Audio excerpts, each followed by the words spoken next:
Oui. Je vous demande maintenant d'accueillir Sylvain.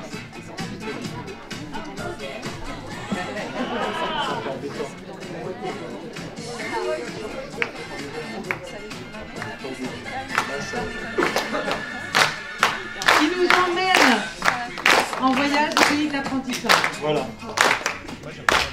C'est parti. Bonjour à tous. Moi, je suis Sylvain Dayec, je suis professeur à Mille Saint-Étienne, campus de Gardanne, et j'enseigne les capteurs et la récolte d'énergie. Je voulais aujourd'hui partager avec vous quelques expériences de l'apprentissage. Alors souvent l'apprentissage ça ressemble à ça, vous êtes au bas de la falaise et vous devez monter en haut. Et ça ressemble un peu à ça, mais on aimerait que ça ressemble plutôt à ça. Une promenade sympathique et écologique dans un environnement agréable.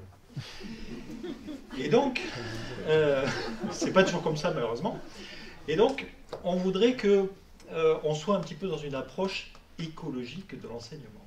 Alors ce concept d'écologie pour l'enseignement, je l'ai tiré dans ce bouquin, que je n'ai pas lu, mais qui est néanmoins très intéressant.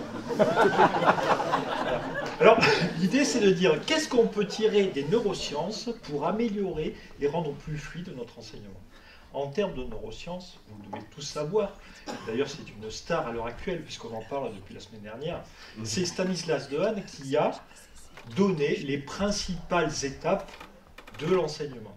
Alors, on commence par quoi? L'attention, il faut attirer l'attention, vous savez tous que c'est un peu compliqué des fois. Ensuite, on va passer dans l'engagement actif. Ensuite, on va faire un feedback et ensuite on va faire de la consolidation. Je vous propose un petit voyage dans ce parcours en nous arrêtant à quelques étapes pour illustrer quelques expériences que j'ai pu mener lors de mes enseignements. Si tu veux bien passer à la suite, merci. C'est un peu long, hein, voilà. Alors, première étape, l'attention. Yves Citon, il a écrit un bouquin hyper compliqué. Alors, je l'ai lu, mais alors là, celui-là, je l'ai lu. Alors, c'était un sacré défi. Et il nous dit deux choses. Il nous dit, l'attention, c'est le capitalisme du 21e siècle. C'est pour ça que c'est compliqué de capter l'attention. Et deuxième chose, il nous dit, pour obtenir l'attention, il faut donner de l'attention.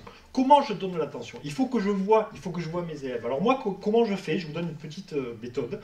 Je mets de la rubalise au milieu de l'amphi, et comme ça, ils sont obligés d'être devant moi. Comme ça, je les vois, je peux établir l'interaction. Résultat garanti en termes de happening, et résultat garanti en termes d'interaction. Deuxième étape. Comment est-ce qu'on fait un engagement actif? Je vous propose une petite méthode sympathique qui est basée, que j'ai appelée la méthode pomme. Elle arrive la pomme. Pomme, pomme, tu viens? Elle arrive, elle est là. Voilà. Alors pomme, ça veut dire quoi? Ça veut dire problématique, objectif, méthode. Cette méthode, elle est inspirée par quelqu'un dont je connais que le prénom, qui s'appelle Gilles. Et donc, dans la méthode, c'est la méthode agile. Alors, problématique, objectif, méthode. Comment on va mettre ça en œuvre? On va commencer par essayer, dans un projet, caractériser le champ. Essayer de se mettre, représenter tout ça, raffiner tout ça, extraire une question compacte, et à partir de ça, on va s'approprier cette question, on va se la poser à soi-même, et ensuite, on va se fixer des objectifs pour soi, mais aussi avec son groupe. Petit exemple. Une fois, je faisais un projet avec des étudiants sur la gestion thermique des composants électroniques. Je reçois une lettre de leur tuteur industriel qui me dit, alors je vais chercher un truc, il dit « Les étudiants ont encore trop tendance à travailler en parallèle les uns des autres sans bien synthétiser leurs résultats. » Oula, note B13, pas terrible. Donc je dis « Attention, il faut, tel le bon docteur Ross, essayer de faire une petite analyse. » Et je leur prescris une méthode pomme. Je leur dis « Faites votre pomme. » Ils font leur pomme. Il n'y a aucun de leurs pommes qui correspondent. Je dis, vous vous réunissez ce soir, vous faites un pomme sur une feuille et vous déterminez ensuite comment vous allez vous approprier ça. Résultat, quelle note ils ont eu d'après vous? 18. Voilà, très bien. Tu savais, non? Ok. Alors, ensuite, une fois qu'on a terminé les objectifs, il faut passer à l'action. Et là, on se sent un petit peu difficile. C'est comme moi, quand je prépare mon pecha kucha, c'est un peu compliqué. Voilà.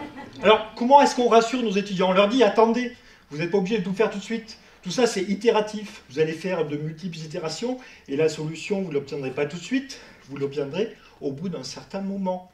Et donc, c'est comme ça qu'on apprend. On apprend par essai-erreur. Donc c'est pas grave de ne pas tout savoir au début. Et vous allez voir, vous allez travailler et un jour, vous saurez tout. Et donc on va illustrer cette notion d'aller-retour, de feedback, etc. par une petite expérience sur le rendu des rapports. Alors le rendu des rapports, souvent il n'y a rien de plus chiant qu'un rapport. En général, qu'est-ce qui se passe quand vous recevez des rapports? Je pense que ça vous est arrivé aussi, c'est comme ça, sur la table, et puis on essaye de ne pas regarder parce qu'on est souvent dégoûté par ce qu'il y a dedans. Je trouve ça pas terrible, médiocre. Alors nous, on commençait un peu à en avoir marre d'avoir des rapports vraiment chiants à lire. Alors on se dit, mais vraiment, putain, mais où ils ont appris à rédiger, c'est pas possible. Alors qu'est-ce qu'on a fait?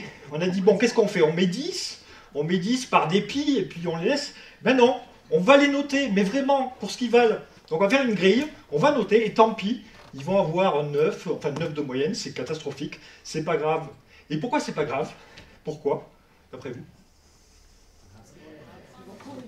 Pourquoi c'est pas grave? Parce qu'on leur donne la fiche d'évaluation. Et ensuite, on leur dit, ben, vous avez la chance de vous améliorer, et voilà le résultat. Et donc, si je dois retenir un seul mot de cette expérience, un seul mot, c'est lequel? Allez, petit quiz, le temps que le slide arrive. Non? Merci. Merci de nous avoir donné l'occasion de nous améliorer. Merci de nous avoir dit exactement ce que vous pensez de nous. Merci de nous avoir donné l'occasion de grandir. Voilà. Donc, une fois que vous êtes arrivé au sommet, la phase d'après, c'est quoi? C'est quoi? La phase d'après, petit quiz, l'envol. Mais ça, c'est pour la prochaine fois. Merci.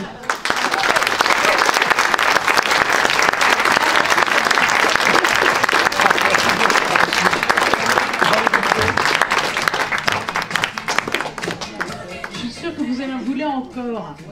Hein, c'est bien. C'est vachement bien, ils sont bons, ils sont excellents. Non. L'an prochain, peut-être, si tu reviens. Ok, je vais leur demander de monter sur la scène pour qu'on puisse vraiment les voir, parce que vous avez beaucoup de chance.